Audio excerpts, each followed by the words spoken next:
This is my 15th video on my attempts to construct a small OO gauge layout.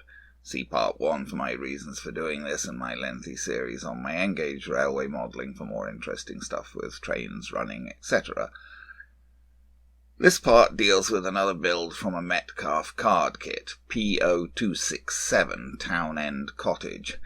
This will probably be my last Metcalfe build for this layout, as the layout is getting quite built up now, and I do have a couple of kits for buildings from other manufacturers which should pretty much fill out the remaining space. I chose the Town End Cottage kit as it seemed to create a building that was rather distinctive, so it wouldn't look just like a reiteration of the Metcalfe kits that I've already built. The building also seemed entirely appropriate to the 1930s village setting that I'm aiming for. The distinctiveness of this cottage, it's actually a bit big for a cottage really, comes from the fact that it represents a building that has been expanded in stages, presumably over the centuries, using different building techniques. The core building is half-timbered, so likely dating back to the 17th century at least, and perhaps as far back as the 15th century, since that was the period when half-timbered building was common. Real half-timbered building, that is, of course. There was a fad for a fake half-timbered building effect in the mid-20th century. Then it appears that the cottage was expanded at some point with stone-built extensions and a stone-built porch. And lastly, a sizable brick-built extension has been added to the rear of the structure, and the chimneys have been topped with brick. Mixed buildings of this kind can certainly be found in many parts of rural England, and generally each will be quite unique, having evolved in its own way. I felt that this would make a good addition to the village of my layout. So this is what you get when you unpack this kit: a stapled booklet of instructions, which is my preferred format. Metcalfe seem to have gone to this in their latest kits. 3 sheets of printed card parts, 2 sheets of laser-cut parts in different colours, 1 sheet of transparent acetate glazing parts, 1 folded sheet of heavy card reinforcing parts, and a sheet of ridge tiles in 2 colours. This is one of Metcalfe's more complicated kits. Paper parts for curtains and chimney pots are printed in the instruction booklet. In this kit the printing was rather glossy, which I didn't really find helpful. The more matte finished paper printing in other Metcalfe kits I've built before seemed to work better for chimney pots and curtains. As usual, the heavy card sheets had no printing on them, so I penciled the numbers and names of the parts onto these based on the key given in the instruction booklet, which can be seen at top left. The dark brown sheet of laser-cut parts was also quite complex, so I penciled the part numbers onto this also. I cut the curtains out right at the start, as they will need to be attached to the windows quite early in the process. The building process starts with a base, for which there are both printed and heavy card support parts. The yellow tabs in the printed base are folded back and glued, and then they will fit into holes in the heavy card base, helping to establish the relative positioning of the 2 components. And here is that main base with the 2 components glued together. Next, another heavy card part will be added to the base to provide an interior forming floor for the main building. This part also has tabs which are folded back and glued, and then they fit into holes in the main base to establish its position. Next, I turn to working on the parts for windows. For most of these, the glazing is fitted to separate framing parts rather than directly to the building walls. There are printed card parts for the main wall sections and dark brown laser-cut parts for some of the special windows, such as the front bay. As suggested by Metcalfe's instructions, I have cut strips of waste card and glued them beside all of the windows in order to support the curtains and set the curtains back from the windows. In the case of the bay, I had to use very thin strips of card, since there's very little space beside the window itself. Next, the curtains themselves need to be cut out and glued in place. This was particularly fiddly for the bay window. Normally the curtains would have white tabs which would be glued to the side card strips. but there was so little space in the case of the bay window that I cut off the tabs and just glued the coloured curtains themselves directly to the thin card strips. I did manage to fit curtains to the bay windows in a way that didn't look too bad. Of course, I suppose it would have been more sophisticated to have fitted individual curtains for each pane of the window. The remaining curtains were simpler, since there was enough space to use the white tabs to attach the curtains to the side strips. Here are those parts with their curtains seen from the outside. Now the walls for the main building can be folded around the inner forming floor. The instructions do suggest doing this carefully in stages. The inner parts of the windows and doors fit inside the main walls. Here you can see the inner parts for the front door and side window fitted. The area beside the front door is plain grey because an extension will later be attached here. Here the laser-cut bay window part has been glued to the main wall. Then another laser-cut part goes on top to serve as a former for the roof of the bay, and then the roof of the bay is glued over that former. When the main wall part is folded round the forming floor, a gap is left at the back.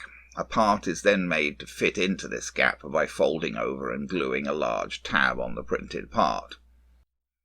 This part then fits to the back of the main building. I was a bit confused by this, as it seems strange that the ends of the main walls are printed as stone, but then this part is glued over them, so I thought maybe this part should go inside, but no, it definitely is intended to go on the outside, as seen here. A heavy card reinforcing part is then glued on the inside of that wall. Then a heavy card middle floor is glued in place, resting on the piece we just glued onto the back wall and onto the door frame part at the front. Next, a heavy card reinforcing former is glued to the end wall at the chimney end. Then the inner part with the window is glued inside the gable wall at the far end. Here's the gable end from the outside at this point, showing both windows with their curtains.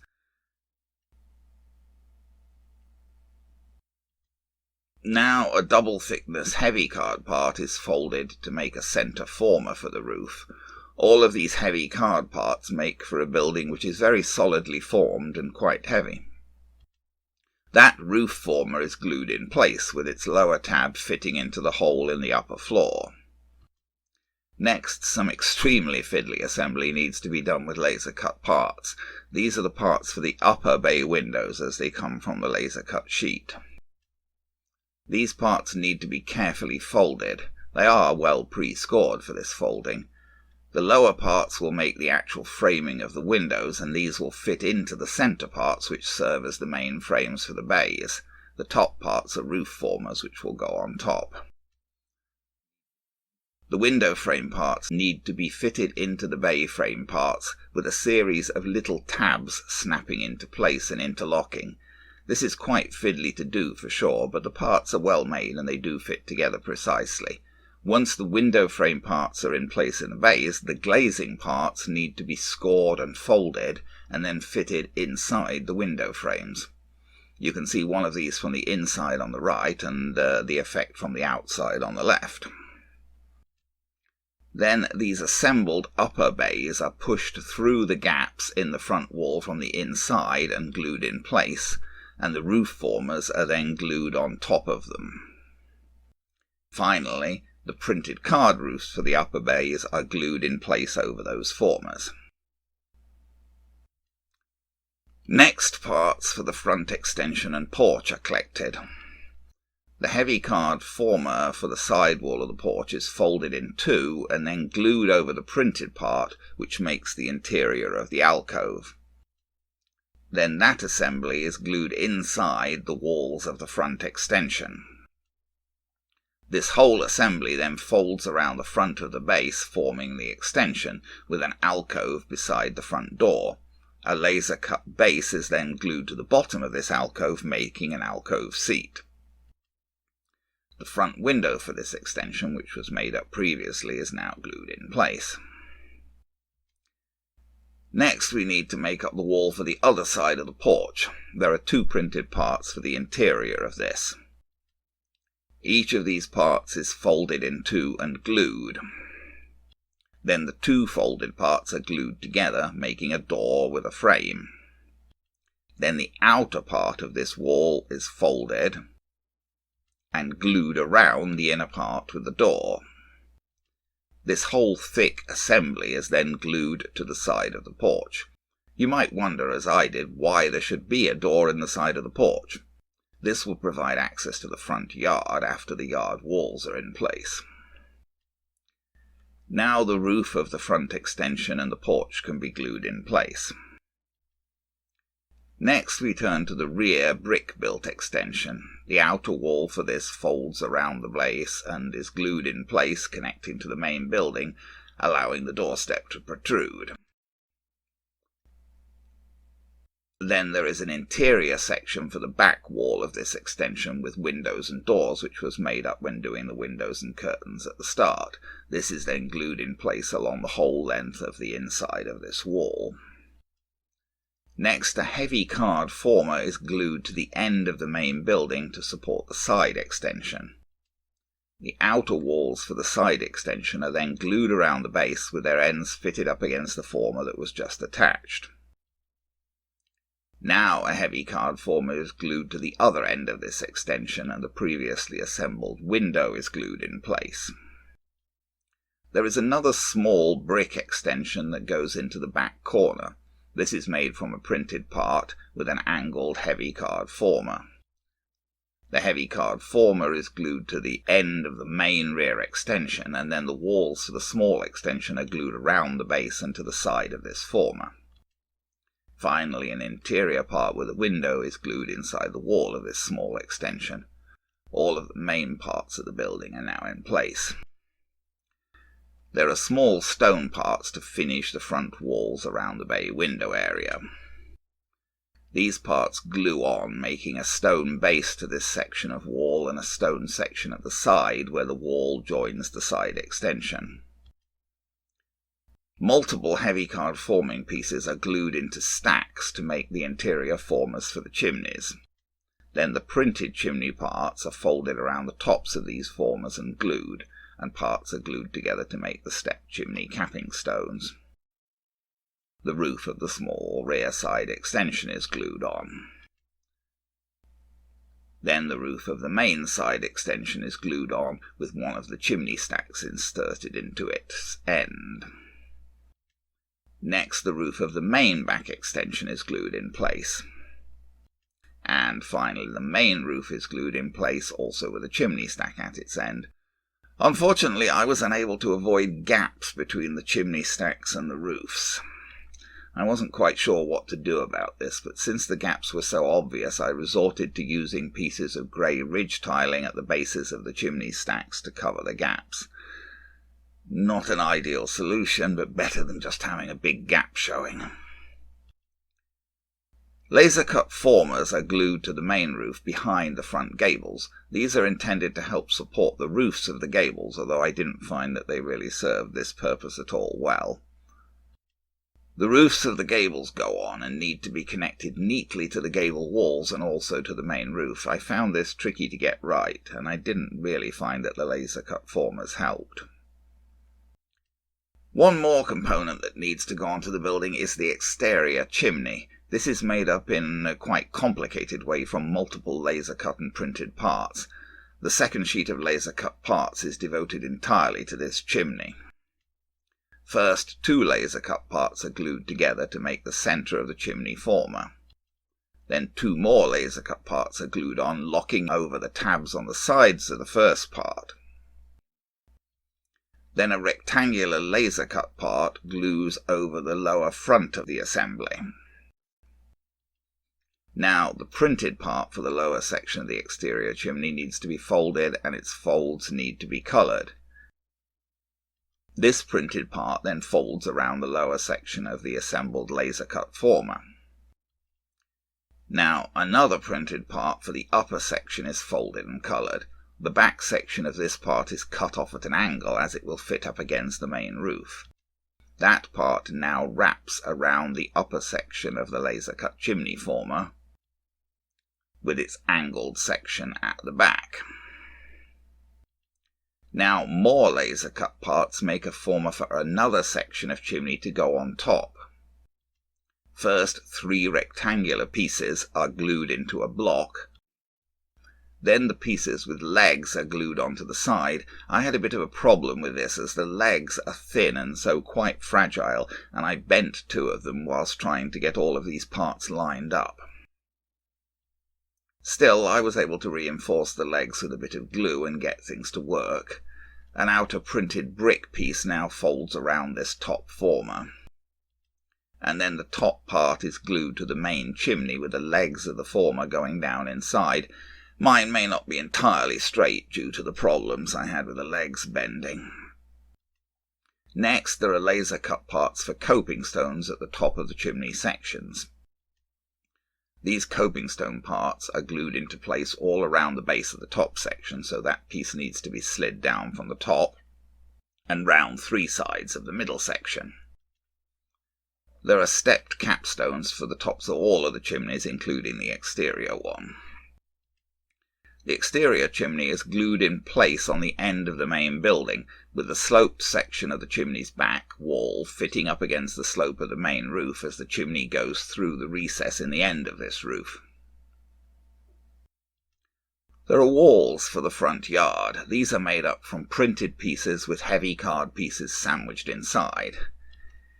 It's a bit fiddly to make up the angle of the wall, as the heavy card needs to be beveled and then the printed interior short piece trimmed to length. This wall fits round between the side extension and the porch, enclosing the front yard. There is then an L-shaped piece to cap this wall. I got the wall on a bit skew at first. You can see that the bottom of the wall is lower than the bottom of the porch. I ended up gently prying that off and gluing it on again with a better match-up. Ridge tiles need to go on the roofs, and the folds and edges of these are best coloured before fitting them. I used the grey ridge tiles, but you also have the option of red ridge tiles. Here you can see I have glued ridge tiles along the peaks of all the roof sections. And finally, my least favourite part of Metcalfe kits, the chimney bots, which have to be rolled from printed strips. This was particularly difficult to do well for this kit, as the glossy printing made it very hard to roll these parts and make them stick. Once rolled, I used black marker to try to hide white paper edges. Then the chimney pots are glued in place onto the chimney capstones. I prefer to do this on the bench before attaching the capstones to the chimneys. And finally, the capstones with the chimney pots are glued in place on top of the chimneys. Here's that join between the yard wall and the porch after I repositioned it. It's really quite important to try to keep the whole base of the building even and level. And here is the cottage, tentatively placed on the layout between the Metcalfe corner shop and the super quick Swan Inn. I do quite like the appearance of this building. It's sort of sitting on top of static grass at the moment, which is a bit awkward, although I actually quite like having the grass inside the front yard. And here we are panning out from the village a bit. The buildings at left and rear are Hornby Scaledale resin items. The plastic cattle dock at back right is going to get painted and detailed soon, and get some cows to go in it. And finally the wide view, bringing in the super quick signal box and the Metcalfe church at the back, with the churchyard still to be finished at this point. So there we are, one more building for the layout. I have 3 more building kits on hand for this layout, Dapol and Will's plastic items, and another super quick card kit.